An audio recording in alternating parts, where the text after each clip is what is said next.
Pupils at Sir Christopher Hatton School in Wellingborough drew sisterhood posters as part of a campaign for girls' education. The Send My Sister to School campaign is being run to help highlight the fact that more than 35 million girls globally are missing out on an education. Sir Christopher Hatton joined thousands of schools across the world to show their commitment to education for all by backing the campaign. On Thursday last week, pupils in years 7 and 8 made sisters' drawings and wrote personalised messages to go with them on the importance of education for all. The artworks and pupils' messages will be sent to Wellingborough MP Peter Bone to urge him to pass on the message to political leaders.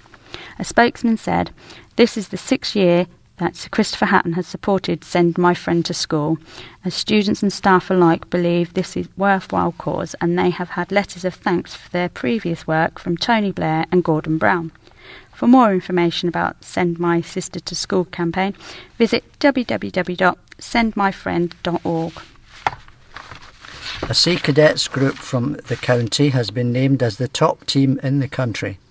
Northampton and Wellingborough Sea Cadets were presented with the Canada Trophy on Tuesday night to mark their achievement as the leading group in the country this year. The award, which is made annually by Captain of the Sea Cadets, Captain Mark Windsor, Royal Navy, is given to the top Sea Cadet unit in the UK.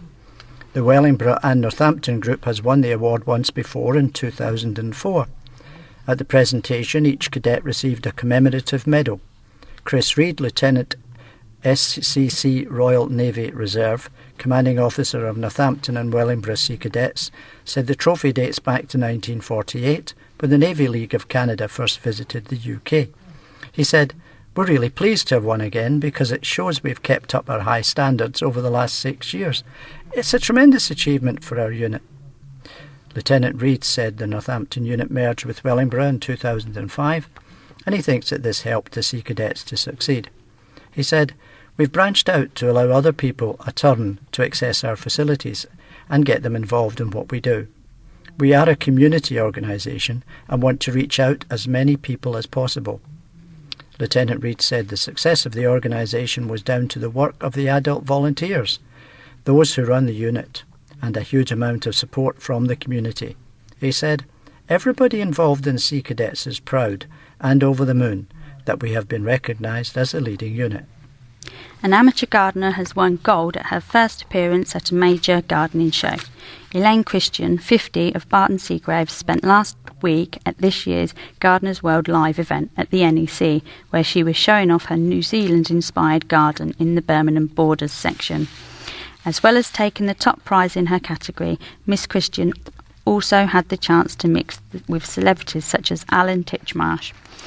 Miss Christian, who works as an art teacher but has no formal gardening training, said, "This is the first time I've exhibited and I was really pleased to just have been accepted to appear at the show. I was elated to win my category. It's been fantastic to be here and I've been blown away by the comments I've received from visitors. Alan Titchmarsh came along to look at my garden and praised me for what I had done." Miss Christian began sketching designs for her border in December, taking her inspiration from a forthcoming visit she and her partner William Porch are making to New Zealand. She found out in February she could take part in the show, and after lots of research, the majority of her plants began arriving in mid-April. Her garden was called Aotearoa, the land of long white cloud, including a variety of New Zealand plants. The border was divided into two to represent the North and South Islands. It also included organic sculptures based on the iconic Maori Koru, symbol of New Zealand flora, which she made herself from stainless steel provided by Bilsons of Kettering. Miss Christian was awarded a gold medal and Best in Show for her group last Tuesday before the event was open to the public. Cyclists and walkers are being urged to get out into their towns and villages to help raise money to protect the county's historic churches. The Northamptonshire Historic Churches Trust is holding its annual Stride and Ride event on Saturday, September the 10th, and wants people to make a note of it in their diaries now before the start of the summer holidays. Last year, more than £35,000 was raised from the event, in which cyclists and walkers are challenged to seek sponsorship for visiting churches. Trust Chairman John White said, "We're very fortunate to have such a rich heritage of historic churches in this county. We have a great responsibility to make sure they are cared for and maintained for our descendants." The event is organised as part of a national fundraising scheme, organised through county trusts such as the one in Northamptonshire. Half the money raised goes to the church nominated by the rider or walker and half to the trust. The trust makes grants in the region of £30,000 every year to churches, which range from £500 to £5,000 in size.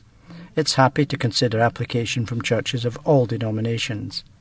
During the event, about 300 churches across the county will be open between 10 a.m. and 6 p.m, although some may have to close earlier. People of any age can take part, and participants can choose their own route according to how many churches they wish to visit on the day. To take part, cyclists and walkers need a sponsorship form, which is available from Richard Valhartley at btinternet.com. Participants should include in the email their name, address and telephone number. For details about the event, visit the Trust's website at www.nhct.org.uk. A list of the churches which will be open during the day will be on the website soon. Workers from a company braved chilly waters to help raise funds for a colleague who was paralysed in a car crash. Staff at civil engineering and environmental consultancy firm Royal Haskingen are raising funds to support their colleague Stuart Niven, who was involved in a serious crash last November. Mr Niven, 28, a coastal and rivers engineer based at the company's Peterborough office, suffered injuries which left him paralysed below the chest and is now beginning rehabilitation therapy. His colleagues are supporting him by raising funds to help pay for care, support and equipment that will aid his recovery. Jaap Flickvert of Church Street, Titchmarsh, organised a marathon swim in the River Nene to raise funds. The group swam their third stretch 2.4 miles from Thrapston on Thursday. Mr Flickvert, 40, who works as Technical Director in Flood Risk Management, said our Royal Haskingen colleague Stuart was injured badly in a car crash and broke his neck, which means he won't be able to walk and has only limited use of his arms. We were all very much touched by this, and all colleagues around the country, even worldwide, are organising events to support Stuart.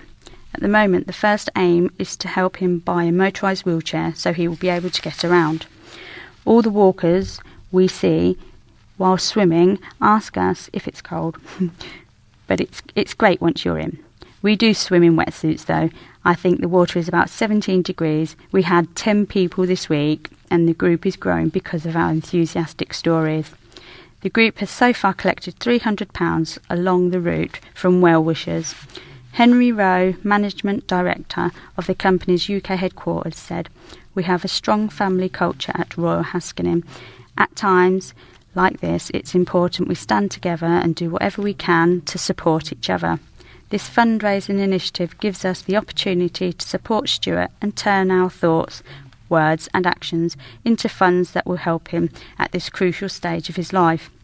For the past 6 months, Stuart has undergone treatment at Peterborough City Hospital and at Addenbrooke's in Cambridge, and the Queen Elizabeth National Spinal Injury Unit at the Southern General Hospital in Glasgow, where he is now undergoing long-term care.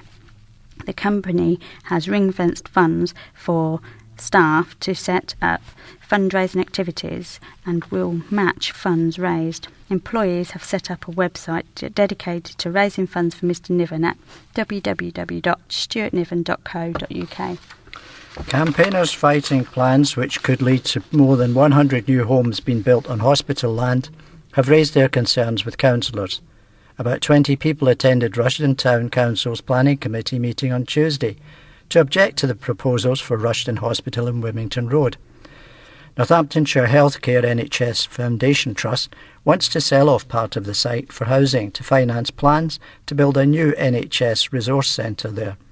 But residents say the surrounding area which includes Southend Infant School, already suffers from traffic congestion and parking problems, and they fear the additional housing would make the situation much worse. During a debate which lasted nearly an hour, several residents urged the Town Council to support them in opposing the plans. Sheila Vickers of Wilmington Park said, "There will be a lot more pressure on parking in the mornings and evenings. The design of the proposed housing is abysmal and there is insufficient parking." Other concerns include objections to plans to make a cut-through to the site from Bluebell Rise because of security fears and the impact it would have on traffic levels in Bluebell Rise. The Town Council has previously objected to an earlier plan to build 161 homes on the site, and members decided their objections were still relevant to the latest amended proposal for 125 homes. Councillor Ben Lewis said, "Southend Infant School is already oversubscribed, so where are the children from this development going to go?" The Town Council voted to object due to concerns about traffic, parking, the impact on the town's infrastructure and security issues. This will be passed to East Northants Council, which will make a decision on the plan.